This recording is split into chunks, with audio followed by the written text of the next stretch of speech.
How is everyone doing today? It is September 5th of 2022 and have another tomato video to show you guys. This one is called the Black Prince, and I'm going to go ahead and get these couple out of here real fast while I try to talk about this plant. I'm really excited to grow this one. When we look at the darker colored tomatoes, me and Angel kind of put them into three different categories. We put them into what we would call like a purple category, like the Cherokee purple or the carbon. Even the black crim is one that we kind of put into a purple category. There's also a lot of times ones are referred to as black, but they're actually, the blacks we refer to are indigo colored blacks, like this one right here. There's also the Black Beauty tomato and other ones that are high in the anthocyanin. And then when we talk about these ones right here, this one's called the Black Prince, but we refer to this color more as chocolate or brown. The Japanese black trifil, for example, is also another tomato that's called black that we refer to as a brown or chocolate tomato. Sometimes we even use the term rust, but it's a certain color that we identify with a kind of flavor. We've never tried these tomatoes before, but we're really excited for them. It beat out the Japanese black trifil for a possible, for a saucing tomato to grow in our yard, which is one of our favorites. Another one that would bear this color would be the Paul Robeson. And then we also grew a dwarf variety last year called the Tasmanian Chocolate. So this is more of a chocolate or brown colored tomato. Even though it's called the Black Prince, we judge it in those three categories: purple, indigo black, and also brown or chocolate. So even though it's called the Black Prince, I'm really excited. It's carrying the same kind of color that we associate with the black trifil and the Paul Robeson. Those two are both almost like ready-made sauce. Like when you eat into the tomato, it's a really good flavor. It's almost like it's got some herbs or flavoring in it, a really rich traditional flavor. And this is my hope on these ones, is that this one that's entering our yard is the same, but this is the Black Prince. It's September 5th of 2022. Let me take this inside and we'll give this a closer look. Love you guys. Catch you in a second. All right, so I checked this online just a second ago. Turns out they are an indeterminate, a really rare heirloom, or a really old growing heirloom anyways, out of Russia. So being that they're also considered what's a northern tomato, they are better for cool climates even. I have seen other videos and pictures that show a lot of splitting. Ours got a little bit of stretch marks here, but not split. These have been on the vine for a little while, so they might be a little bit overripe. As a saucer, that's what I'm hoping for. Otherwise, we'll find out. So, yeah, so an indeterminate heirloom out of Russia. They look really rich and juicy. Yeah, they do. We probably won't save seeds on these here. It's supposed to be a good tomato for northern climates too.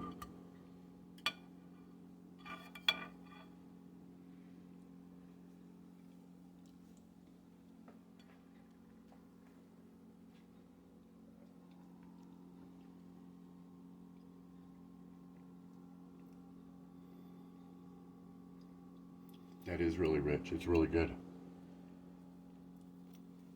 It reminds me of the trifil. It's really acidic and rich. Really acidic? Yeah. I would have to have the trifil or the Paul Robeson next to it to know for sure. It does have a good amount of meat in there. It's similar to like a ready-made spaghetti sauce almost.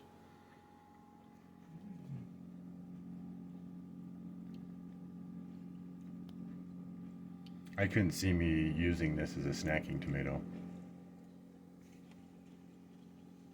It is really good.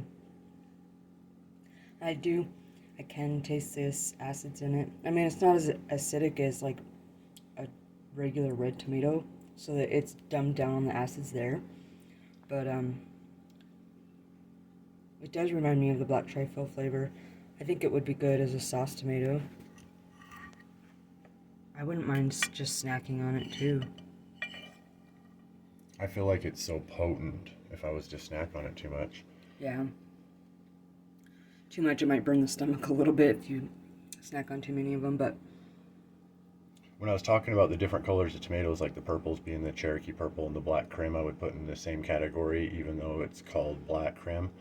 And then, like this one being the Black Prince, I'm putting it in that chocolate or brown category, where I would put the Trifil. It is really similar to the Japanese black Trifil in its rich flavor. It's really similar to the Paul Robeson.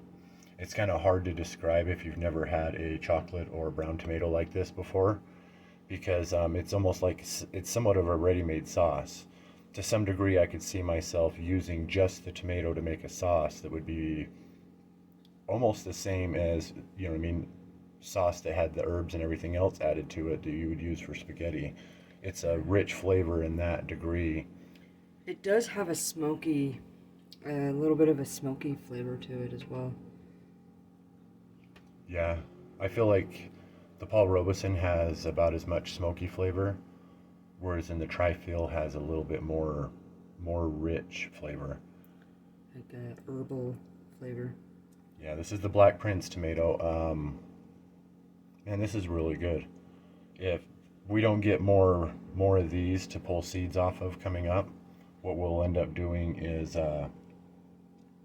regrowing this one right here, because I would like to compare it against one of the other chocolate or brown tomatoes. This one actually, I'll show you guys on the plant, barely made it into our yard this year because we started this one a little bit late from seeds that we'd gotten. A lot of times they're a little more round, they can get a little bit bigger with our container situation, and the way this plant has been stressed and struggled, I'll show you guys in a second. It's, you know, it's a really, really strong grower, and it's also supposed to be for more colder northern climates. But yeah, I'm comparing it to the Black Trifil or the Black Krim. Paul Robeson. Oh, Paul Robeson. Yeah. I feel like the Black Krim is more into the Cherokee Purple and Carbon category. It does have a flavor that's a little bit different, but I would love to have a whole bunch of these and make a sauce or a soup, like tomato soup. Oh yeah, I think that would be good. It'd be nice to have like a horde of these, a horde of the Black Trifil and the horde of the Paul Robeson, and maybe even the Dwarf Taz chocolate, and try 4 soups made from all 4 tomatoes with, you know what I mean, either the same things added. But if you're looking for a tomato to make a good sauce out of, or a really, really rich flavor, this is it right here. Sometimes the flavor on these feels so dominant in its own way that it would be hard to like suggest for salsas or other things, because it would almost like dominate that way. It goes so much into the flavor of spaghetti sauce or something. I can imagine if you were to put this in a salsa, your entire salsa would taste mostly like this. It would be a good one to add too, because it's so strong to paste tomatoes. Maybe you have like our banana toast, our mild paste tomatoes. Something like this would jump in there and really just kind of overwhelm the entire dish with the flavor. And the milder paste tomato would also, you know what I mean, not be able to compete, but it would also fill out. Yeah, this is a really good tomato. It definitely, to me, has a smoky flavor to it. I like that. It is a little higher on the acids than some of the tomatoes we have grown this year, but it's not overwhelmingly strong. So it is still lower than a traditional red tomato on the acids, but it's a really good flavor. I recommend giving it a try if you hadn't. Yeah, so I'll take you guys out and we'll take one last look at the plant, and I'll catch you guys in a second.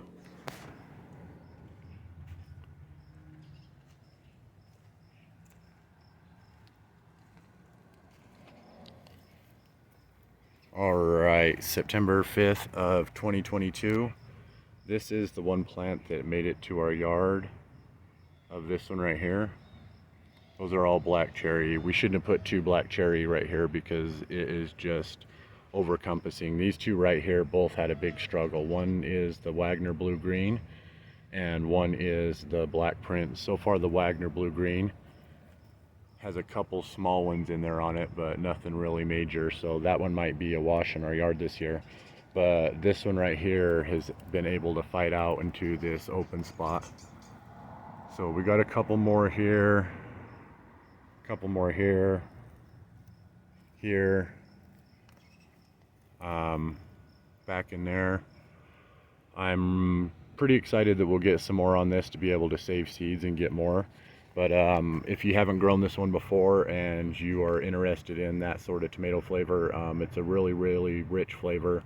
It'd be hard to compare to any of the purple tomatoes or other ones like the indigo black ones, because it's its own tomato variety, like almost like we put those in the category of their own regardless of name. I know it can be kind of confusing when, like, the black Krim is a purple tomato to us, the black trifil is a chocolate or brown tomato to us. It's just how we kind of reference the different flavors that we've noticed from tomatoes that usually come out of Russia.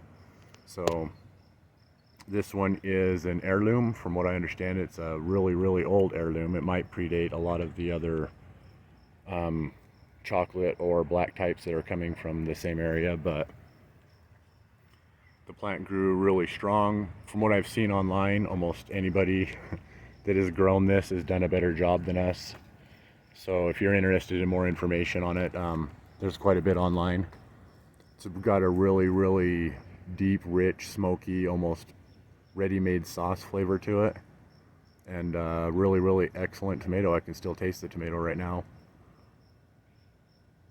from that one piece that I just had, but can be a much better grower in this situation. We just got overwhelmed by the black cherry on here, so not complaining about that too much. But we love you guys. It's September 5th of 2022, the Black Prince tomato, and we'll catch you next time. Love you guys. Thanks for watching. Alright, so this is the Cherokee green tomato. I absolutely love putting salt in these tomatoes, especially with the specialized salt I have access to. But if there was a case to be made to not put salt on a tomato, I would say it would be the chocolate or brown tomatoes. These ones already taste like ready-made sauce and have a unique flavor. Angel tried some with salt on hers, which she is more of a fan of salt on her tomatoes than I am. But this one right here, the salt will almost detract from the flavor. This is the Black Prince tomato. It's a really, really good ready-made sauce flavor. If you put salt on it, I would argue that it might not be one that you'd want to use that for. So I thought I'd bring that up because I was converted to salt on tomatoes by the Cherokee green in one of my last videos, and this one right here, I just can't imagine doing it. I haven't done it specifically yet, but I would almost imagine that the salt would remove the flavor or detract from it more than anything else. This one already has a super, super rich, strong flavor to it in comparison to a lot of the other tomatoes. This one has a really good, unique flavor, but it's more catering to that than this one would be. So ever a case to be made against salt on tomatoes, since I was technically converted last video to putting it on mine, I'd say it would be the Black Prince, the Black Trifil, the Paul Robeson, and the Dwarf Taz chocolate. So love you guys. Catch you next time.